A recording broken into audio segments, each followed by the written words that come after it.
Thank you all so much for listening. This show has grown so much over the last year and a half. It keeps doubling in size. Now episodes are downloaded in over 60 countries around the world. Absolutely amazing. And one of the best ways that you guys can help this show is to write reviews. And I know it's a pain, right?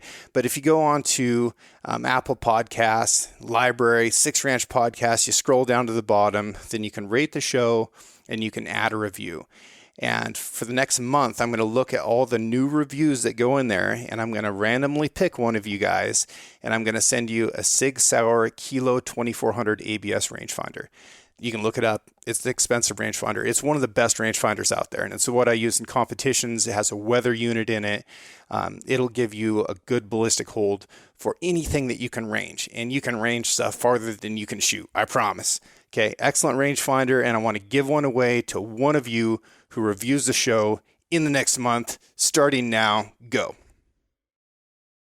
So tank will go about 44 miles an hour. It's actually governed at that, which is interesting because 44 miles an hour at 72 tons is ridiculous. I mean, people think about driving on the highway at 44 miles an hour and it seems slow.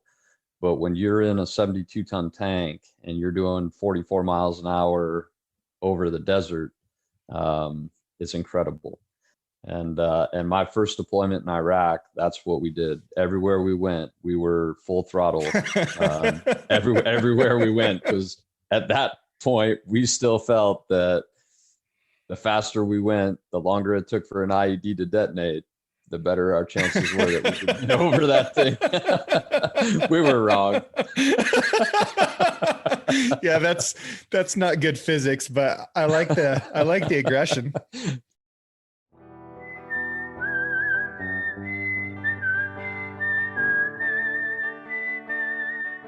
These are stories of outdoor adventure and expert advice from folks with calloused hands. I'm James Nash, and this is the Six Ranch Podcast.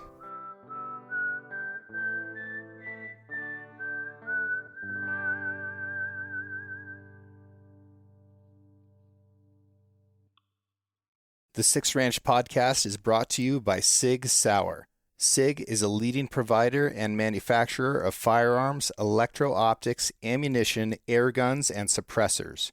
For over 250 years, Sig Sauer Inc. has evolved and thrived by blending American ingenuity, German engineering, and Swiss precision. Today, Sig Sauer is synonymous with industry-leading quality and innovation, which has made it the brand of choice amongst the U.S. military, the global defense community, law enforcement, competitive shooters, hunters, and responsible citizens. Sig Sauer is also a premier provider of elite firearms instruction and tactical training at the Sig Sauer Academy located in New Hampshire. For more information about Sig Sauer and its complete line of products, visit sigsauer.com. Hey everybody, thanks for tuning into the show today. All these shows are personal to me, and I love these conversations. I love having conversations that are on purpose, because that's something that we just don't do that much anymore. Today's show is especially personal to me. There's not a person in the world that I respect more than Jack Ramson. He's an excellent father, husband. He's one of the best Marines that's ever lived, and it was the honor of my life to work with him and to fight a war with him. I cannot describe. I don't have the words to describe what I owe this man. It's just it's tough, because there's stories that I tell about war that I feel like elucidate a certain point or are funny or entertaining, but there's a lot that I don't talk about, and we sort of had to access some of that in this show. And it's definitely not easy for me. That was a tough time in my life. Continues to be. I'm just so grateful for Jack. So honored to have him on the show. Don't typically do intros like this, but I felt like it was important for you all to understand, what this guy means to me and what this episode means to me. I hope you enjoy it. Jack Ramson, like one of the most important people in my life that I rarely get to talk to. How you doing, buddy? I'm doing great, James. It's great to be here, and I don't know if I'm the most important, but I certainly appreciate your friendship. Yeah. How you been? I've been well, settling back into North Carolina, and finally got out of California, so that was a blessing. But unfortunately, didn't get up to see you while I was out there. You just can't stay away from North Carolina. It keeps sucking you back Yeah, in. I know, I know. Well, I'm here for good now until the boys graduate high school. So, What's your job these days? so right now, with tanks going away, I'm a first sergeant, so it's more administrative in nature, just making sure that people are being good dudes and doing the right thing, and kind of maintaining the traditions and history of the Marine Corps, advising the commanders. Are you doing that for tankers, or like what unit are you with? No, so I've done a complete 180. I'm crossed the river, and I'm now with an air wing unit. I was actually the first sergeant to ever go to an NWSS unit, which is basically a ground support unit for the air wing. So it's been an eye-opening experience. Learning a lot. Yes, every day. Do you have to talk to air wingers differently than you talk to tankers? It's definitely a different mindset. The mentality on that side of the river, as we would call it, Lejeune is on one side of the river, New River is on the other side. The demeanor and the way that they, I guess, act is much different than the way we did in division units. So when I first met you, I'm pretty sure you were teaching DDIA Probably. at Fort Knox, Kentucky at tank school, and you were one of my instructors there. What is DDIA for those who don't know? DDIA is kind of the engagement process for the Marine Corps. So it stands for detect, identify, decide, engage, and then assess. So that's kind of the overarching engagement process for tanks in the military. Just whatever's going on and whatever engagement it is, it can always divert back to the detection process, the first step. And those are steps that hunters can take as well. 100%. Yes. It's something that I use in my hunting skills every day. Well, break that down for me a little bit and talk about how DDIA can help hunters. So the first step, obviously, detection. Obviously, while we're in the woods, while we're in the bush, we're obviously hyper vigilant. We're looking at what's going around in our surroundings.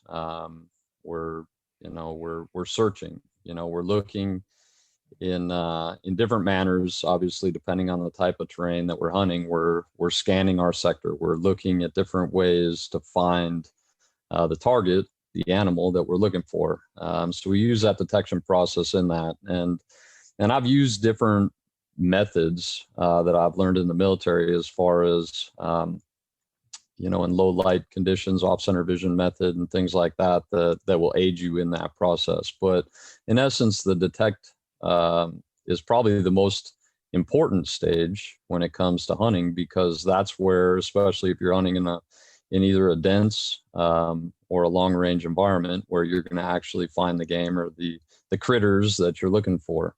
Then from there, you go to identify, and that's where you're figuring out is that once you see something moving, and it's always that squirrel, you hear him in the background, and he's crunching the leaves and everything behind you, and you think it's a monster, and you finally slowly turn your head, and it's that godforsaken squirrel that's molesting your mind. But the identify stage is basically just that. Once you see something, or once you identify that there is a target out there, identify is where you can either discriminate what kind of target it is. Is that something that I want to prosecute? Is that a game that I want to harvest? Or is that something I want to pursue?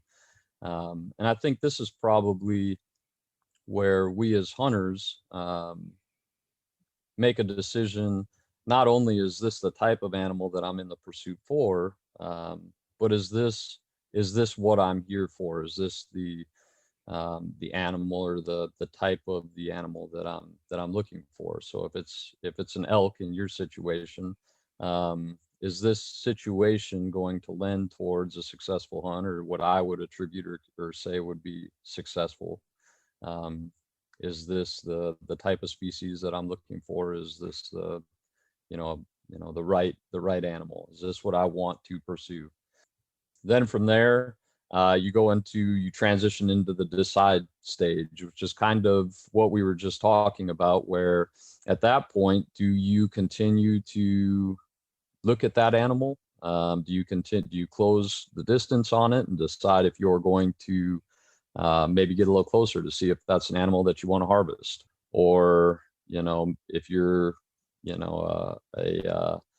you call it an Eastern hunter, I call it a Midwestern hunter because I don't hunt the East except for North Carolina. But if I'm hunting from the ground or a deer stand, is that something that I need to close the distance on? Is that something that, in my position now, since I'm basically an unpaid guide with my children, is that something that I want to close the distance on with them to try to give them a better opportunity?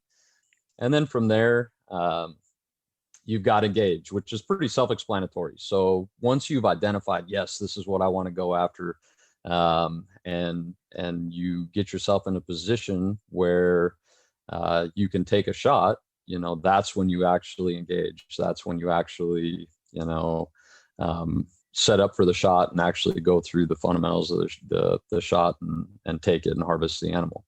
And then the assess portion is what happens those, anywhere from 30 seconds to 30 hours after you shoot that animal, depending on the shot you take, where you're trying to recall in your mind, how did that shot feel? Where did I see the impact of that shot? How did the animal respond? Where was the last point that I saw that animal go? And all of those things collectively kind of lend you towards your ability to making a decision on how you're going to go in and either harvest that or go and try to find that animal right away, or if you're going to maybe back off a little bit, give it a little bit of time, and then go in a little bit later. And that's that assess phase. And just like in the military, the DIA process at any time can go back to the detect phase, where so if you're in that process and maybe you see a bull elk that is in some nasty stuff and you're just not willing to go down there, or maybe it's not the caliber of bull that you're looking for, once you're in the identification process, then you automatically go back to the detection phase and you start looking again. You start glassing, you start trying to find that animal. So that's how I use that process. Yeah, that's well explained. And that can seem simple. It can seem so simple that we don't even need an acronym. We don't need a class for this. But if you develop really strong fundamentals using steps like this, then you can put that stuff on autopilot and you can make decisions that much faster. I think that's really important. Absolutely. I think the biggest mistake that even myself, especially with the kids now, I get real excited, so maybe we do take a shot at a deer.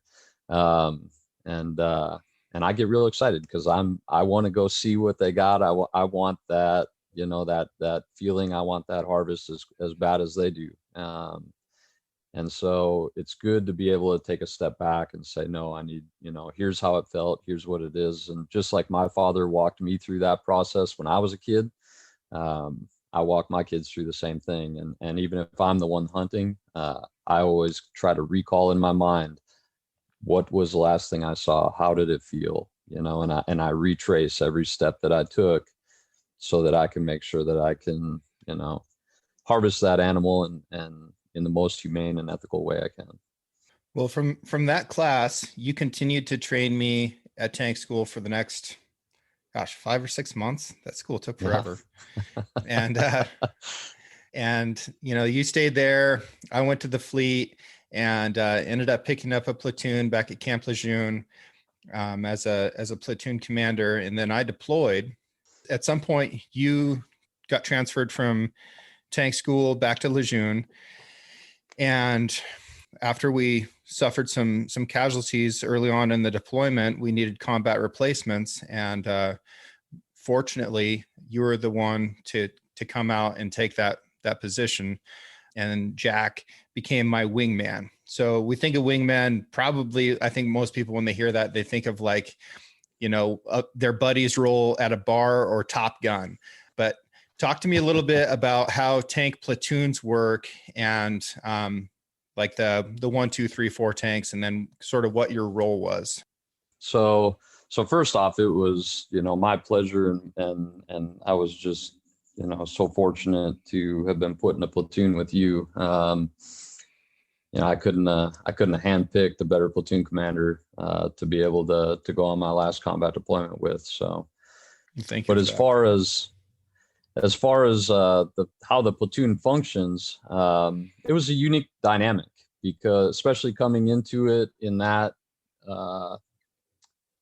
in that situation, the way that a platoon will typically function is you've got your youngest platoon or your youngest tank commander, who's just considered a tank commander, and he's the 3, and he's kind of the junior, usually a sergeant guy. And then you've got a section leader. The section leader is typically the second more kind of middle experienced guy. And then you've got a platoon sergeant, who's kind of the senior enlisted guy in that platoon. After that, and he would be the 4. And then the platoon commander, who's the one who's, the officer that's in the platoon that's commanding the formation. Usually the 4 as the more experienced enlisted guy, and the 3 as the most junior guy are together. And then the 2 and the 1, the officer, are paired up together as wingmen. Very rarely in the tank community do we operate in a platoon. I would say out of all the combat, deployments that I've went on and different operations that I've been on, I would say I could probably count on both of my hands the platoon level operations. Usually a platoon is going to support quite a large infantry element, typically a battalion. So normally a section, 2 tanks, is going to support anything smaller than that. And 2 tanks can do a hell of a lot of damage, as we saw. So the interaction within your section is important, though. And you kind of develop a very tight bond within your tank, because you're living within quarters that are so tight that you see some things that a lot of people probably don't want to experience outside of a tank. And when you're 4 feet away from the furthest guy, you end up being very intimate with each other. So that carries over throughout your platoon, but even more so within your section. If you can't trust your wingman to have your best interest in mind and to be watching out for you, it's a very challenging situation. And I've been in that situation. So having you as my wingman, and knowing that at any time, wherever I was going, my strengths and your strengths, we kind of worked well together. You had a lot of real world strengths that I had never experienced before, especially in the mountains of Afghanistan. There were times I remember where, I looked at you and said, "There's no way in hell we're going to get up that mountain." And you were like, "Put your purse down and follow me," And I value that. Yeah. So. Well, it is a neat relationship, and to sort of break down what's actually happening during combat operations, I have to be talking to like 3 people at any given time. So I've got a little radio switch going back and forth, and I can hear like everybody inside my tank talking on intercom. I can hear my platoon channel, and then I can hear like an air channel and then a company channel all at the same time. And then you just run this little switch back and forth for who you need to be talking to. And it seems incredibly overwhelming for me to look back on that and think about listening to 3 conversations simultaneously that I'm supposed to be engaging in.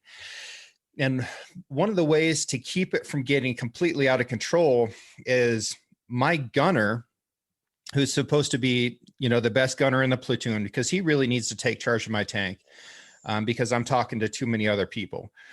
he's running the tank as much as possible, but my wingman needs to also be able to talk to him and run both of our tanks in case I'm talking to, artillery or an aircraft and talking to a company commander or, adjacent units that are more than likely, in our case, foreign. So you're trying to understand Australian all of a sudden. Or Georgian. And, or Georgian. Oh my goodness, the Georgians. So yeah, it's an incredibly close relationship, and it's really a couple minds functioning as one mind. Like, we need to be able to anticipate everything that the other person is thinking and doing, and also under like pretty incredible amounts of stress and fatigue, like most people will never experience in their lives. So there's times when Jack and I had to, stay up and function for like 70 hours straight. And I just can't tell you how weird your mind starts to get at that point. Yeah. Only so many jet boil coffees can help you. And after a while, it just becomes a mute point. Your mind is on its own. There was a time when we were navigating at night, and there's all these great big holes in the desert called Carez, and it's like an underground aqueduct, and these holes can be big. They can swallow up a tank. You might go 50, 60 feet down into the ground.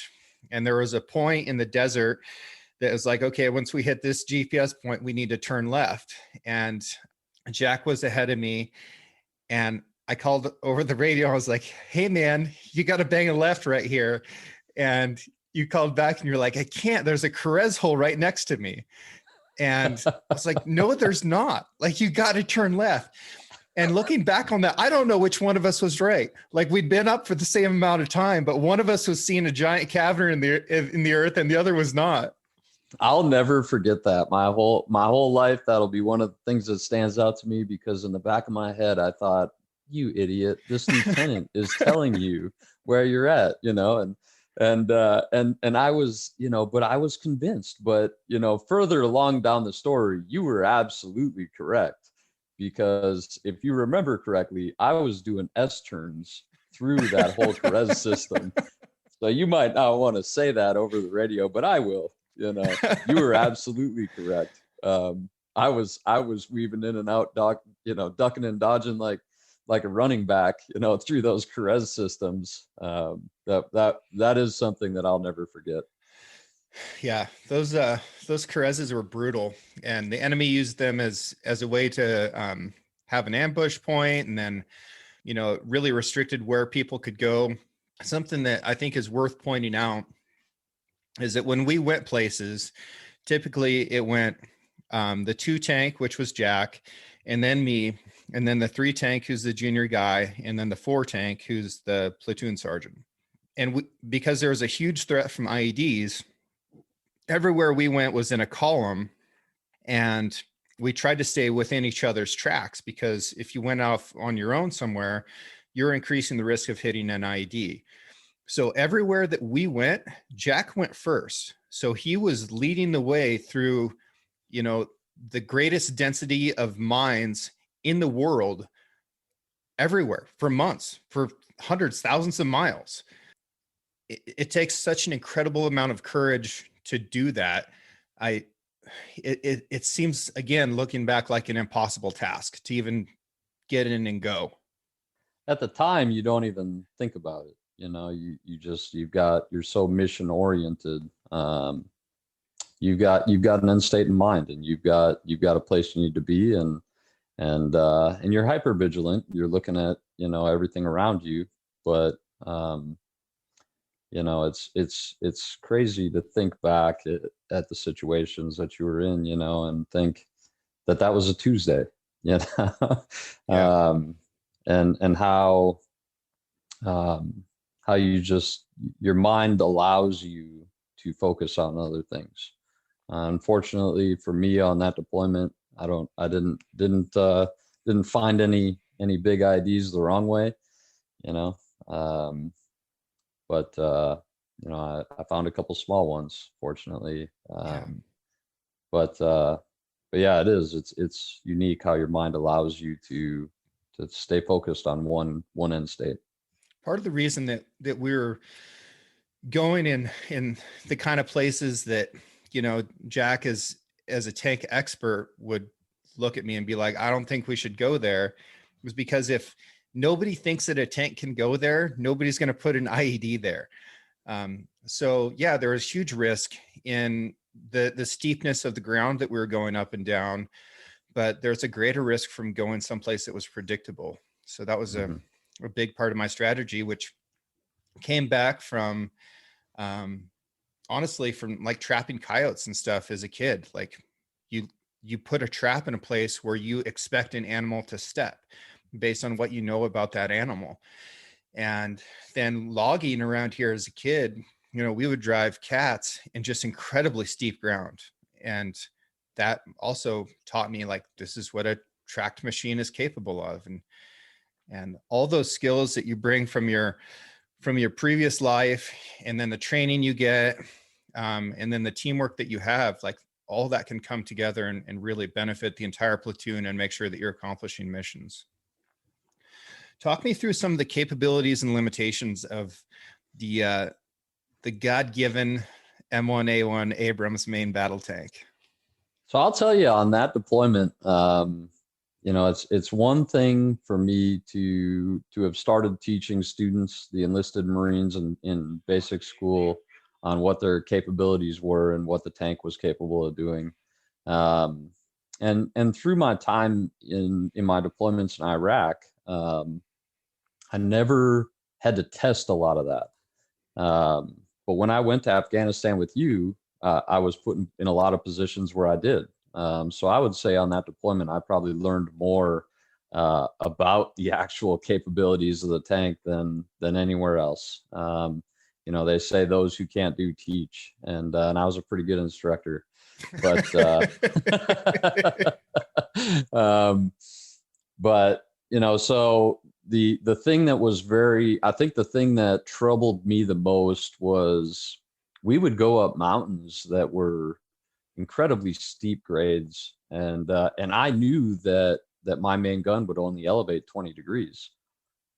So my ability to search the mountains that we were going to be going up was limited until I was committed and actually going up them.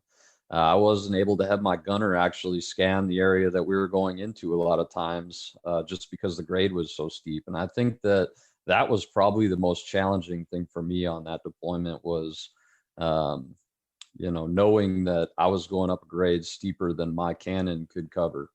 You know, so when you talk about the capabilities, you know, the tank is able to climb what I then found a pretty incredible degree in elevation, and go down probably much easier. But your cannon can only elevate 20 degrees, which at that point, then you're limited to your machine guns, to your 50 cal and your 240, which are mounted on top of the turret. You know, and at that point, I'm more focused. I have exclusivity over the 50 cal, and I'm more focused on making sure I don't fall over the edge of the world than using my sights on my 50 cal. So really, at that point, when we're going into terrain like that, your focus kind of gets diverted into your naked eye, which you lose a lot of ability to detect threats with your naked eye when you don't have magnification, especially stabilized magnification. You know, when you can really focus on an object that's in an area while the vehicle's moving. And I think that's probably one of the biggest things that perturbed me the most in those scenarios, was my inability to look at areas like that. So with that being said, some of the other things that are pretty unique to to what was the Marine Corps tank was our 50 cal. You know, the Army has their version of their 50 cal, which is a Crow. In my opinion, is garbage. And and I'll say that on open forum, and I'll fight anyone that wants to argue it. But we had a different system that was stabilized independently that functioned the same as the Army's. Now, at the time that you and I were deployed, we didn't have the slew to queue mode. That came a couple years later. We had the ability to, but us, crusty enlisted guys, we gave a lot of pushback when we came up with the stabilized 50 cal. We gave a lot of pushback on that because we thought it was taken away from the gunner's detection process. The Army wouldn't help fund our program like they did with almost everything else, because the Marine Corps doesn't have any money, unless we had the ability to incorporate that into the system, which we later did. So we have the ability to independently scan with different sites, with different people. If the gunner's looking to the left and I'm looking to the right and I see something, I can literally push a button and the cannon and the sights would automatically go to that position in a matter of, a second or two. And the gunner would be able to focus in on that area. And he would be able to then take on the DIA process that we talked about before and determine what kind of threat it was. And I could continue to try to find other threats to prosecute. That to me was actually, even though I gave more pushback than most in the development of that was probably one of the most beneficial upgrades to the tank that we received. And really what it did was it gave us the lethality of both weapon systems independently, whereas the Army has really lost a lot of their lethality of their weapon, of their 50 cal with their Crow system. So that to me was probably the biggest upgrade that we had before we lost it. Well, if the Army was good at running tanks, they would have had tanks in Afghanistan, and they didn't. Yeah, doctrinally, we're very different. The way that the Marine Corps operated was very different than the way that the Army does. We're obviously, the Marine Corps is much more aggressive, but we have a different formation that we use to prosecute targets than the Army, even though we use the same fundamentals. So some common questions that people have about tanks: how fast does it go? So a tank will go about 44 miles an hour. It's actually governed at that, which is interesting because 44 miles an hour and 72 tons is ridiculous. People think about driving on the highway at 44 miles an hour and it seems slow. But when you're in a 72 ton tank and you're doing 44 miles an hour over the desert, it's incredible.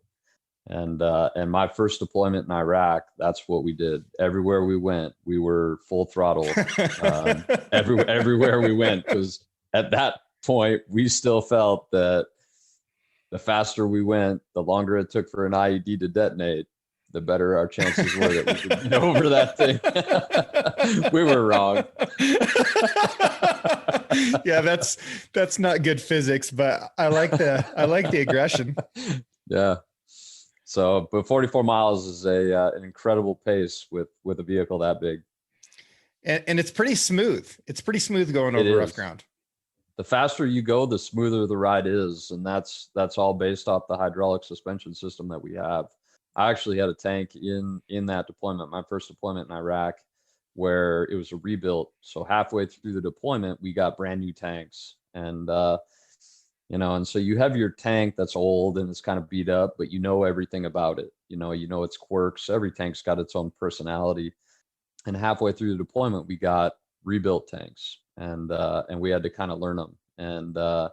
And my tank, just like every other rebuilt tank, had issues where every seal on the arms for the wheels was put in backwards at installation. So that was a lot of fun. I got to pull every one of those arms off that weigh about 350 pounds and turn the seals around. So that was neat. But we had one tank that the governor didn't work on. And so when we got the tanks, we did all of our maintenance and everything on them for the first couple of days. And then we took them out to zero the weapon systems to get our dope. And we only would drive the range that we had at the makeshift base that we were at. was only about, it was really, we were just shooting into a mountain range that was about 4 clicks away, 4 kilometers away. And like I said, back then we were balls out everywhere we went, even going to the zero range, we were full speed. And it was my 3 tank who should have been in the back. And his governor didn't work. And he blew past all of us. I don't know how fast he was going, probably upward of 60 miles an hour. Crazy. I mean, he passed all of us and got to the screening line long enough for his dust to clear and us to see him. So probably close to 30 seconds before all of us. I mean, he was flying. And by the time he got there, he had no rubber on his road wheels or his track. It had all, because of friction, melted off. And to give you an idea of how hard that rubber is, it, on that same deployment, money was tight, and when we would train or when we would do things, we would try to get new road wheels before we'd go to the field for, a month or 2 months at a time. And one time I came in with a Rosebud, and we had a tanker bar, which is a 54-inch chisel, and a sledgehammer. And I literally sat on a road wheel and tried to melt the rubber and chip it off with that sledgehammer and tanker bar, and could not chip it. So for that tank to have lost all of the rubber on that vehicle, the friction, the speed that they were going had to have been crazy. In a matter of 4 clicks, it was crazy. So was there a one-way conversation with him at that point?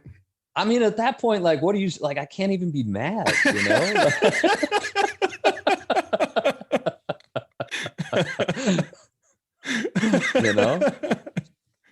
Oh, too funny.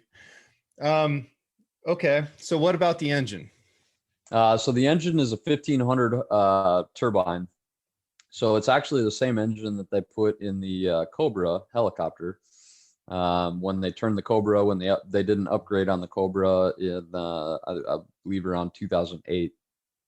And so it's a 1500. It's a turbine, so in theory it's got unlimited potential, but a very finicky piece of gear.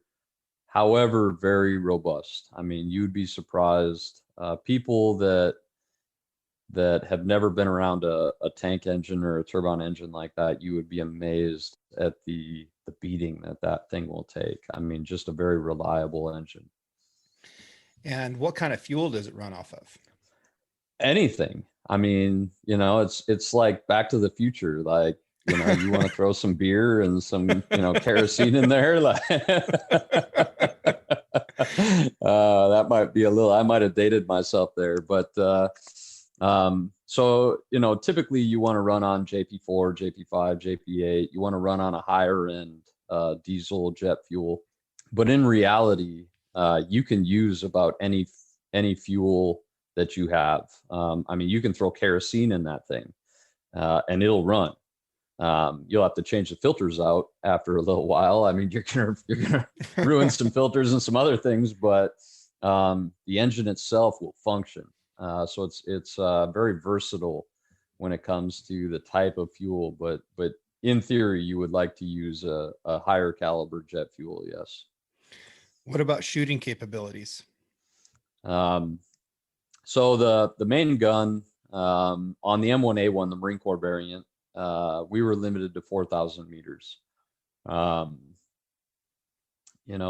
this is where the Army would talk, because the Army's main gun would go out to 5,000 meters. We had the technology to expand that past 5,000 meters. In the Marine Corps, we decided it was unnecessary at the time. Our sights gave us the potential to go past that. Our detection ability, we probably could, but realistically, there wasn't a threat at that time that could exceed the limits that we had that required us to spend the money to actually make the upgrade. Most of our engagements were within 2,000 meters anyways. I would say I could count on probably one hand the amount of times that I shot a target past 2,500 meters. You know, for the most part, we didn't have a need to. So if we didn't have to, why would we? But at 4,000 meters, I'll put a tank round through your chest. At 4,000 meters, I can tell which finger you use to pick your nose. And that's out of a smooth bore cannon. It is. How long's the barrel? So we realized that the ammunition we shot actually functioned better out of a smoothbore cannon than a rifled cannon. There are vehicles out there, the MGS, which is an Army 105 millimeter cannon.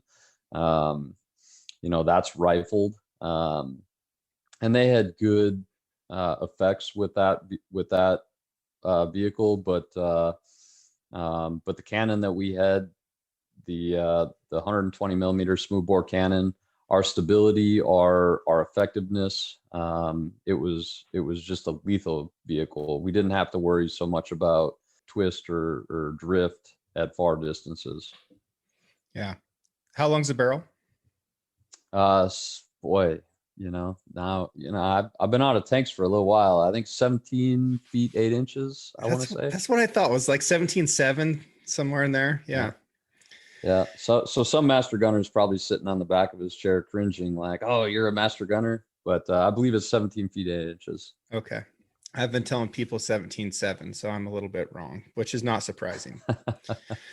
And that round that you're putting through my chest at 4,000 meters, you can do that while you're driving down the road. I can. Yeah. So the stabilization system on the tank is incredible. My ability to basically, I can just hold on to the grips, what we call the Cadillacs, because Cadillac Gauge Company makes the hand grips that we use to control the turret of the tank.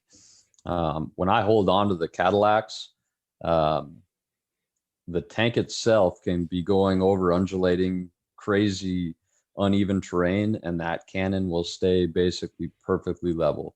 And it's remarkable how accurate that vehicle can be with the fire control system that we had. It's truly remarkable. Yeah. What about abuse? Like, if this tank is getting shot, especially from the front, like what kind of round can it take, or what can it not take? So really it depends on the angles, and that's kind of the principle of the armor that we use to maintain classification. The principle of the armor that we use is really related on angles, and it's also related on space, on how the homogenized armor is I guess I'm trying to be correct here, how the armor is rolled and spaced out. I have been shot by RPGs probably 20 times. All the times.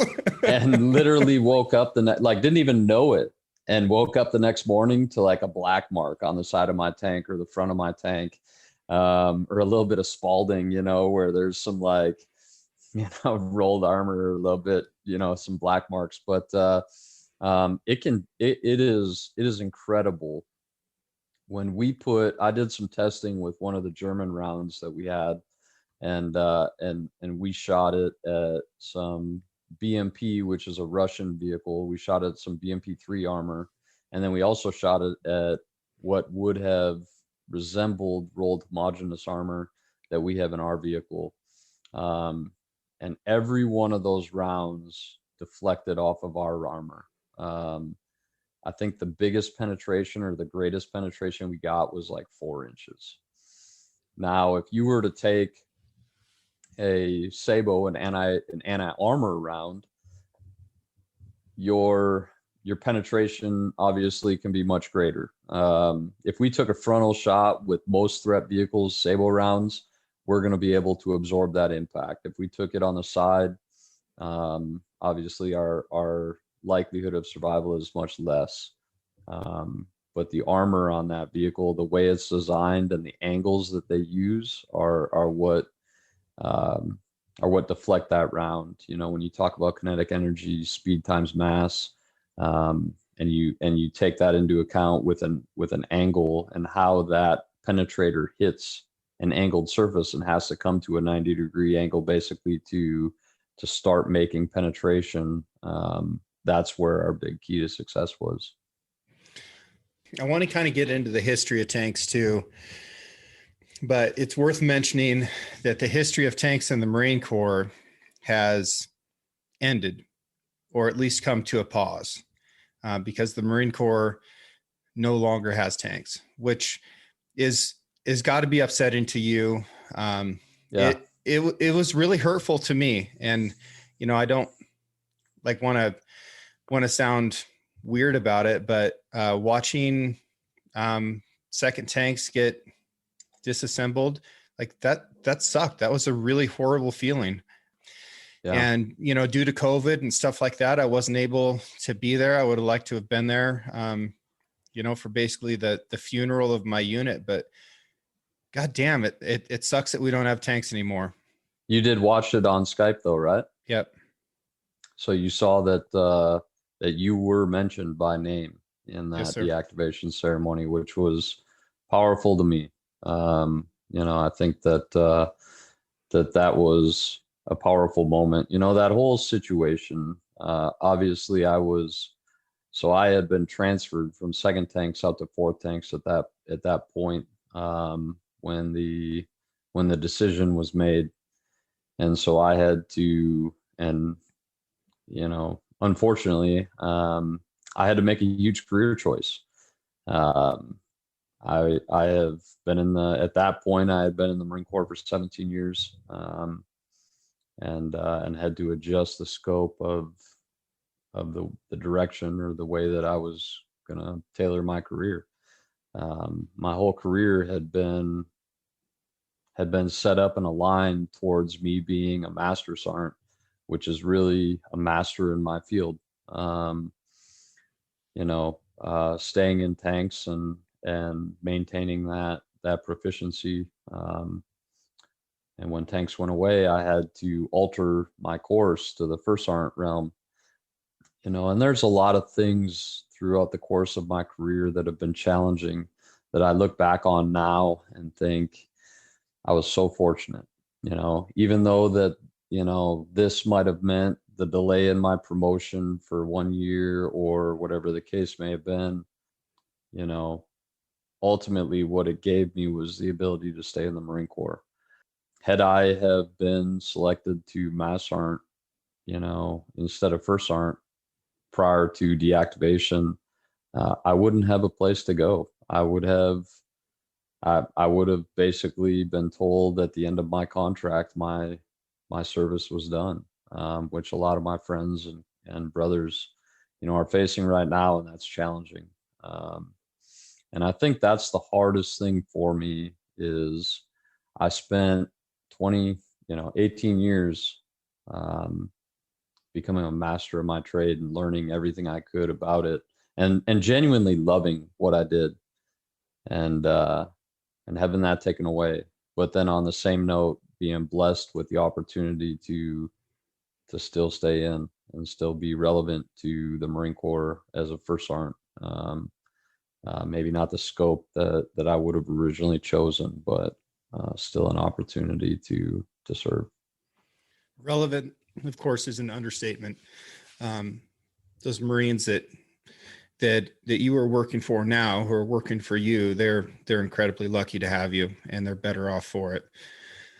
So I was doing a little bit of research today on the history of tanks and found out that in the 1500s, there was a armored wagon that had a cannon sticking out of it. And in the Czech Republic, it was used to win a bunch of battles. And I think we can call that the first tank, more or less. Yeah. Leonardo da Vinci had drawings for an armored fighting vehicle that looks kind of like a flying saucer that doesn't fly. Never got made. But it wasn't until 1903 that the first like Caterpillar style vehicle that had a gun was made. It died in 1908. And then World War I is really the beginning of tanks. So kind of take us through it from there. Yeah. So, I mean, there was, we as an American society were way behind that power curve when it came to tanks. Almost every country in the European theater had some sort of an armored vehicle prior to us. Actually, our first armored vehicle was the French Renault. And if you look at that, I mean, it's basically an armored car with I want to say a 73 millimeter cannon. We have historically, as the United States, been behind the power curve in armor up until about the 70s. When we came out with the M60, it was still arguably comparative to the T-72 and some of the other foreign countries, the Russian T-72 that were out there. Once we came out with the M60A1 and some of the different variants off that with the sights and the systems that we had on that, we were able to overcome the gap, and we became the leader in the armor community. And then obviously with the inception of the M1, we just overtook everyone else. And then as that fell through with the M1A1 and then the M1A2, and now some of the new variants that we're looking at with the B3 and things like that, I mean, we're still leading the world in the armor community. But when you look at, World War II, when we were going with Shermans against the Russians, with Panzers, and with some of these, and in all the wars that we were at, I mean, we were way behind in technology. We were way behind not only in armor, but in armament. I remember when I joined the Marine Corps, I straight out told the Marine Corps anything but tanks. And I was adamant, And your dad was a Marine. He was. My dad was a Marine. My grandfather was a Marine. My great grandfather was a Marine. I'm the only scumbag enlisted, but I dropped out of college at 9/11, and because of some poor life choices, it may have taken me a little bit of time to actually enlist, and I probably should have just followed through with college and commissioned, but it is what it is. And but when I joined, my dad and who now is my grandfather, my grandmother's third husband, who I look at now as my grandfather, he's a great man. They looked at me and said, don't join tanks. It's a steel tomb. And their exposure to tanks through World War II, or Korea rather, and Vietnam time frame, that's what it was. We were a steel tomb. And then obviously I got tanks, and I was at first a little upset and disgruntled, but the Marine Corps said, deal with it. And then I got to tank school and realized, like, wow, this is the most badass piece of machinery out there, and I'd have it no other way. I mean, here I am 18 years later, and I'd do anything to get back on a tank. I'd do anything to get back with my brothers. Yeah. Well, it is an incredible vehicle, and people ask me all the time, the Russians will come out with some variant, something new, and they'll be like, well, what do you think about that? And I'd say, give me Jack Ramson and and 2 Abrams and a ragtag team of misfits. And yeah, we'll go win it. Yeah. I promise. Just turn us loose. It is an incredible vehicle, and there's some other great tanks in the world. The Merkava is a really badass tank. There's some great tanks out there, but for its scope, there's no tank like the Abrams. No. The Merkavas, I mean, the Merkava 3 is Merkava 4. I mean, even the Merkava 2 is a great tank, for what their design lends them to, what their conflict is. Yeah, it's a phenomenal tank, but put it up face to face against an Abrams, and well, a Marine Corps Abrams. You put me and you in there, I'll play that game. Sure. I'm your Huckleberry. Yeah. So what was the Marine Corps thinking? Just, they didn't want to get sucked into being an occupation force. You're too heavy. Why did we go away from tanks? Yeah. So, I'm not the commandant, and I haven't read into some of this top secret stuff. I have people that are way smarter than me that tell me at first they thought it was the biggest mistake that the Marine Corps could have ever made, and now that they've been read into it, they think that the commandant's a genius. And all I can speculate on is what the commandant's put out, and the tank is a very labor intensive, logistically demanding piece of machinery. And the Marine Corps is trying to transition into a more lethal, agile force. Whether or not that's the best thing is yet to be determined.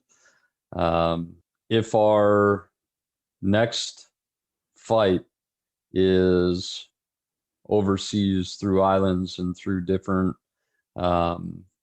naval settings, then our commandant is probably a genius, because the ability to hold 4 tanks on a ship might not be as beneficial as our ability to hold another company or another regiment of artillery or HIMARS or other vehicles.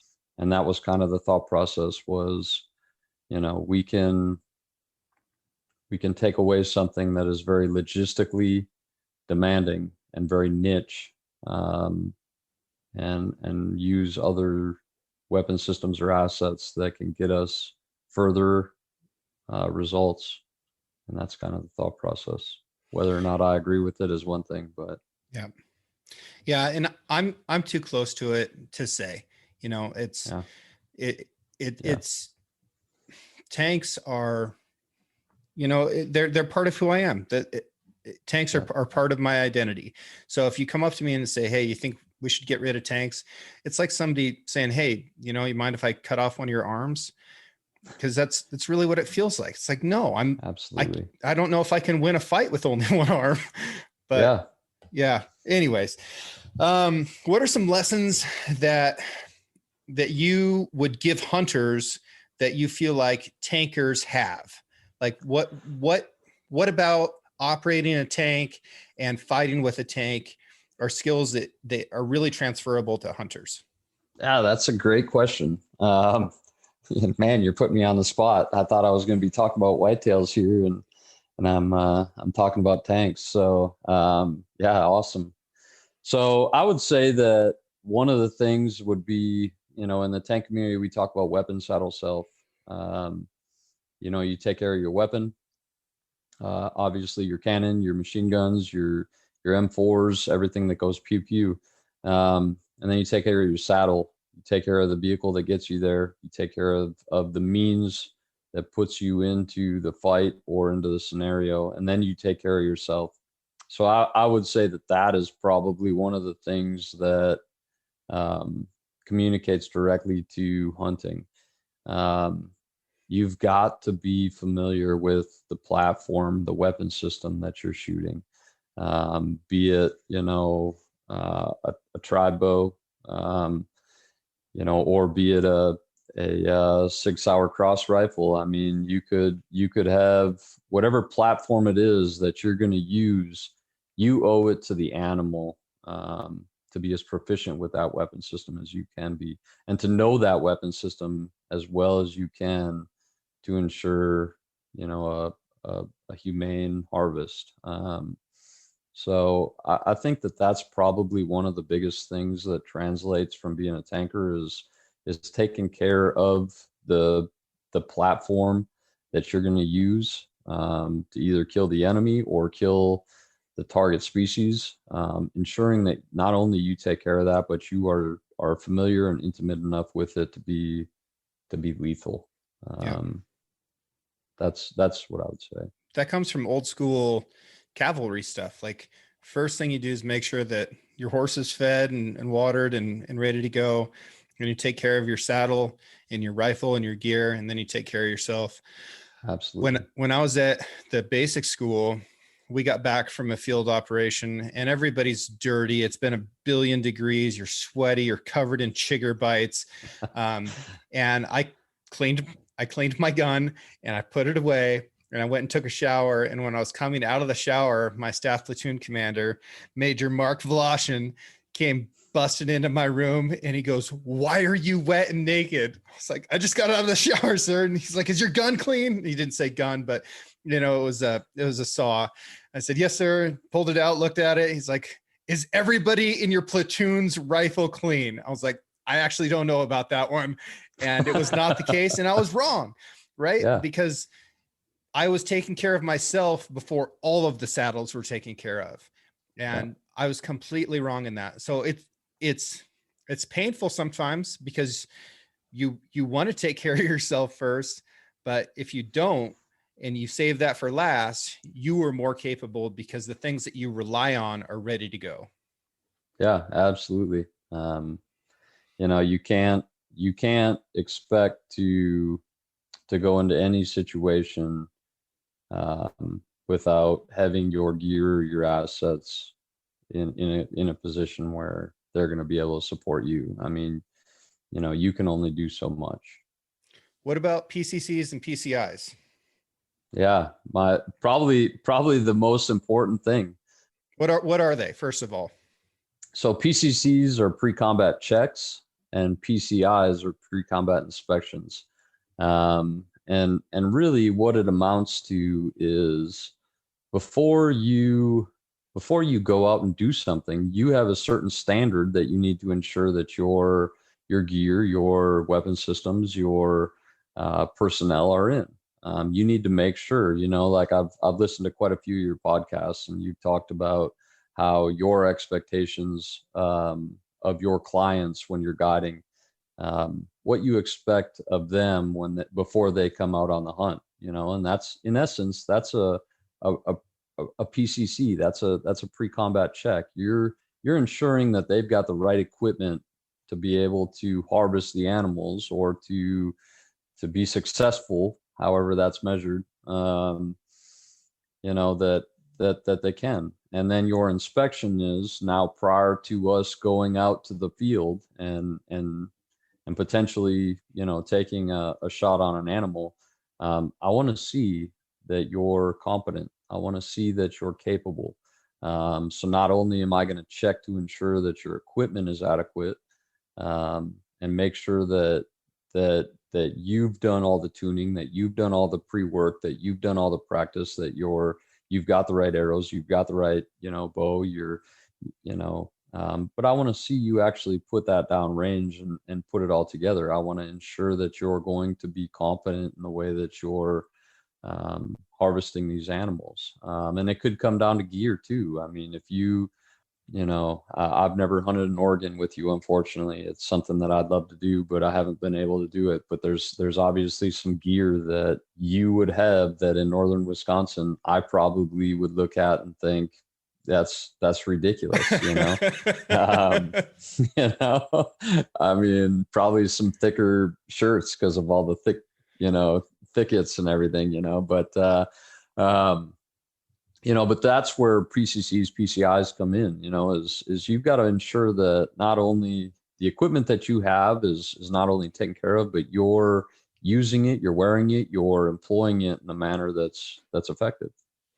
The way I look at it for a pre-hunt check and inspection is I will lay out everything that I'm going to take and I'm going to make sure that it works. And that's my pre-combat check. I've got everything works. On the floor next to me right now, I have a raft blown up that I blew up yesterday that I'm planning on taking into the mountains this weekend. I blew it up yesterday because I need to know now whether it's got a leak or not so that I can fix it. Otherwise, I might pack a boat all the way into the mountains that, has a leak in it. And then my pre-combat inspection, unfortunately, I don't have a lot of people that live next to me that I hunt with. I live in a really rural area. There's nobody that lives next to me. I can see 3 states from right here and 0 other houses.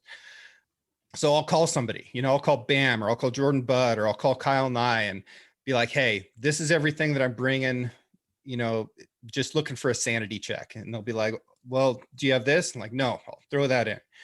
So that's the way that I've sort of translated it into civilian hunting use, but it's an incredibly important thing, and it will save you so much pain and frustration in the field. I overlooked it one time with my son. It was the first time that my son had ever went turkey hunting. And I'm ashamed that I'm going to say this, but we went out there, and it's 4 a.m. and we had 2 different guns. It was youth season. I ended up making the call at the last minute to have him hunt with my gun. But he still had 3.5-inch shells in his pocket, and my gun only took 3-inch shells. And so at the last minute, I handed him my gun and said, hey man, use my Benelli. And so he took the pockets out of his shell and tried load them in there. And he was, and he was still pretty young. He was 12 years old. And so I kind of took the gun from him and shoved it in there, and it's dark 30. And I went to go chamber around, and it didn't chamber. And so for the next probably 15 minutes, I sat there disassembling my Benelli, trying to get this 3.5-inch shell on a receiver that didn't take it. And had I have, taken a tactical pause and stopped and said, hey, both of our guns don't take 3.5-inch shells, and not have given them those on my PCCs or PCIs, we probably would have gotten into the bush early enough to where we would have caught the turkeys where they were roosted, but where they were going. Now, it ended up being probably the most exciting hunt that I've ever been on. We found the turkeys, and I ended up crawling out into a road or a trail rather, but behind my turkey as I was trying to set it out. And as I did that, I think you were even down here when I did this, but as I set my decoy up in the trail and I low crawled out there to do it behind my decoy, I had two toms come from about 180 yards away on a dead sprint at me, and I dare not move. And here's my son, who's never shot a turkey before. He's only got about 3 deer under his belt, and I'm laying behind the decoy. And I ended up, all I could do was pull out my camera, my phone, and start recording it. And those toms got about probably 12 yards away, and I was all but yelling at him, shoot, Alex, shoot. Before he finally dusted one. It was pretty intense. It was awesome. But yeah, lots of fun. Hunting with kids, I'll tell you, is more rewarding than I'd rather have my kids, as you've seen, my son has shot a bigger buck than I've ever shot, and I'd rather have my kids shoot something like that than me at this point. Heck yeah. I'll have my time. Tell me about bears and deer in the north woods of Wisconsin. Yeah. So, Wisconsin's cool, man. It's a real diverse, it is. It's a real diverse state. God, I miss it. I miss it. Because we go from, way up north by my grandpa, is real coniferous, real thick, dense woods. You've got the Shigwamgan National Forest, which is actually south of him, which is just dense, nasty, thick, cedar and coniferous based. And then you get kind of towards the upper, what we call the upper north or northwest, which is very deciduous. We have tons of oaks and rolling hills, and still unglaciated, and then you get into the south where it's glaciated more and it's more flat. We have more farmland, so the areas in Wisconsin are very diverse, and Wisconsin's a very unique state, in my opinion. So when it comes to bears, I've hunted bears only once in my life. I grew up and I mean, there would be times where I remember one year we had 14 different bears come in our backyard. I lived a half mile in the woods, on over 1,000 acres. I mean, we were deep in, and we had 14 different bears that we had come into our backyard that year. And that's kind of when we knew, every year that we would kind of have ebbs and tides like that, we knew that we had issues. But I just had such a love for the bears. I mean, I just thought they were such cool animals. I never really hunted them as a kid, which is unique because that's why I hunt, is because I love animals. Elk is my favorite animal, and that's why I hunt it, but I never really had the opportunity. Unfortunately, in Wisconsin, usually it takes quite a few preference points to harvest a bear. I never put in for it. I actually, finally, when I started putting in for it, I did harvest a bear. We got to a point where my dad had quite a few problem bears. We had one bear he called Dolly she was probably about, 9 or 10 years old. And she was about a 500-pound sow.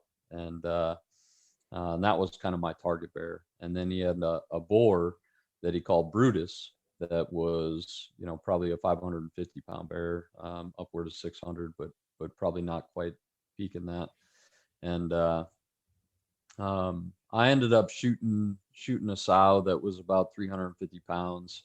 But it was incredible, man. My son was about 10 years old, and he was hunting with me, and I was rotating between the three boys, but he was up in the blind with me. And I had been sitting there for a couple hours and got a little stiff and sore, and got up to kind of go check the bait, and more or less, if nothing else, just to get up and stretch. And it was about probably 2 p.m. And I got out there and kicked around a little bit, and made sure that I had good scent in the air. And no kidding, turned around, and there was Brutus. And he was a big bear. He was, like I said, about 575, not quite 600. And he was about probably 6 yards from me. And I was between him and the food. That's a moment. Not the point that I wanted to be. You sure you know how to skin grizz, Pilgrim? Yeah. Just as fast as you can find them. But unfortunately, he took off, and I never did get a crack at him. I had a couple cracks at Dolly, but she had, with whatever she was bearing that year, and that was the year. That's why we were trying to get her. But she had a daughter that was with her, that she kept tight that whole fall, and I think she was teaching her how to den up. She was probably a 4-year-old bear with Dolly, so she'd been alone for a couple of years. I think that was the first year she was bearing, and so those two came in together, and I just couldn't get a good shot at her. But it's interesting, kind of like we were talking about before. If you look at the history of the bears and in Wisconsin, it's all kind of being attributed, or the research is showing the reason why bears in Wisconsin, along with North Carolina, are as big as they are is because they're ancestors of the flat-nosed bear. And the flat-nosed bear was a bear that was around 2,000 years ago or something, and was massive, 2,000 pounds, just a huge bear. And for whatever reason, in those two regions, they've kept that genetic makeup, and that's why the bears in those areas are bigger. And I've had a lot of run-ins with bears over my life, and I'm more comfortable around bears than I am with people in most situations, but it's fun. Whitetails, on the other hand, I grew up, and every year we would shoot a 200-pound doe. And that was kind of normal to me. And I didn't really appreciate the size of the deer in the area that we grew up in until I was probably about ready to go to college. And really didn't appreciate it until after I joined the Marine Corps and brought, and was moving all around the world or around the US and seeing different sizes of whitetail. You get into North Carolina and they're the size of my dog, but that's what they need to survive in the area that they're in. And that's why we have so many different subspecies. But whitetail hunting in Wisconsin is pretty diverse depending on where you're at. You get up north by my grandpa in the coniferous area, and it's population density of maybe 6 to 8 per square mile. You get down by us in the deciduous forests, and we're sitting right now at probably an unhealthy herd, probably upward of 20 per square mile. And then you get down south in the farms, it's very similar to Illinois and some of the other farmlands where you're looking at 2024, and it's maybe a little bit more healthy down there with the crops and everything. But now you've got wolves in the mix. We do. So wolves have been there for a while. We got lions. Yeah. So Wisconsin finally accepted or admitted that we actually have lions. After a couple thousand game camera photos proving it. Oh man, it's been painful. I mean, it was, we didn't cut a lot of lion tracks, but we would cut 1 or 2 every year. But the wolves are devastating. Yeah. And we finally opened up a wolf season a couple of years back. Well, I think actually, I say a couple of years back, we opened up our first wolf season, I think the year that I was an instructor with you. And then we shut it off for 2 or 3 years, for some political reasons, unfortunately. And we've opened it back up. But the wolves are devastating. I mean, I've seen a pack of wolves come in and kill, 2 or 3 deer and take, a handful of bites out of them, and then, go a quarter mile and kill another, 2 or 3 deer. And they're ruthless killers. And they do it almost for sport. It's not for need. It's not a necessity driven killing. They're just murderers. I mean, it's pretty horrific to watch a pack of wolves. It's horrific, but it's also it's interesting. And I've seen it a couple of times, watch a pack of wolves take deer down. And they almost use tactics that we would use in the military. I agree. They're just intelligent animals and but just ruthless killers. Yeah. Besides the really intelligent part, I'd say that a lot of guys in the military are pretty ruthless killers too. That's the rumor. Nah. I think there's some real misunderstanding about the types of people that are in the military, and it's the most diverse group that I've ever worked with. Racially diverse, it's ideologically and religiously diverse. Yeah. So many backgrounds coming from all over the country, different levels of education, the smartest people I've ever met in my life. It's a really incredible group of people. And by the time you're out, you sort of just get viewed like as a veteran, and it's not, you've lost any semblance of individuality. You sort of get treated differently as a Marine. People really don't know what Marines are and don't understand what they do or what they're like, but it's an interesting thing. And fortunately, I think by the time you become a veteran, you're fairly comfortable with anonymity, and your time in service, like you're part of a machine. Like it's all teamwork. You're not seeking glory. And there's guys that definitely do seek glory and want to become individuals afterwards. And they'll write books or, whatever they need to do. And I'm not trying to take away from that, but it's definitely less common than what I've experienced. Yeah. Yeah. It is, you're right. It's a very eclectic, different group, it's amazing to me when I talk to Marines, throughout my time and just what they did before. And, I've had Marines that were lawyers. I've had Marines, I've got a Marine right now who's a doctor, and it's incredible to look at some of the people and their reasons and their motivation behind joining the Marine Corps and why they've either stayed in or they've joined. It's incredible to see the meld of people that we have. Well, folks, if you haven't gotten the sense by now,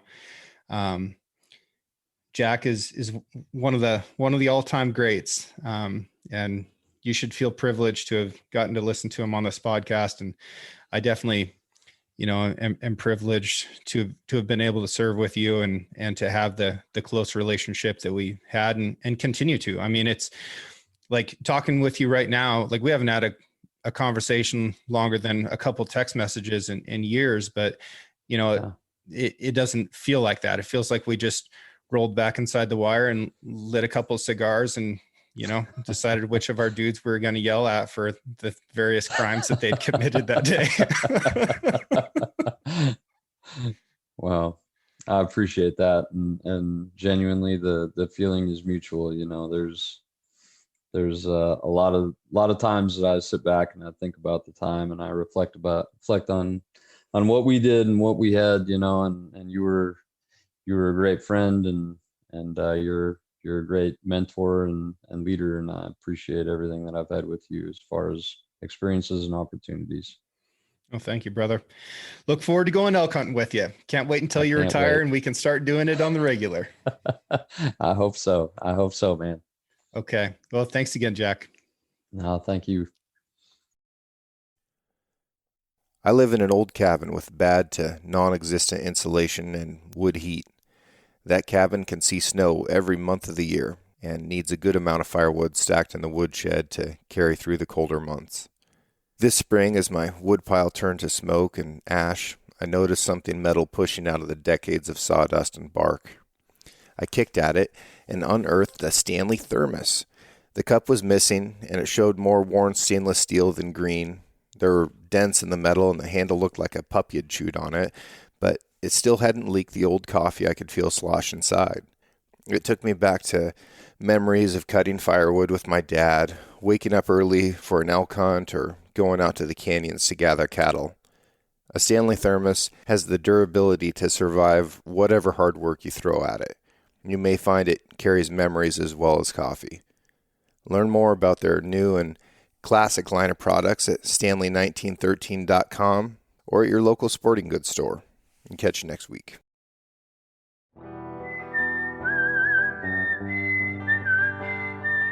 Thank you for listening. If you enjoyed this episode, please subscribe and share the show with a friend. You can also rate the podcast and leave a review. Your support allows me to keep doing what I love, which is meeting incredible folks and sharing their stories with you. For more content and photos, follow the show on Instagram at Six Ranch Podcast or me at Six Ranch Outfitters. This episode was produced by Emily Brannigan, with original music written and performed by Justin Hay. Art for the Six Ranch Podcast was created by John Chatelain and digitized by Celia Christofferson. Tune in every Monday for a brand new episode of the Six Ranch Podcast. I'll catch you next week.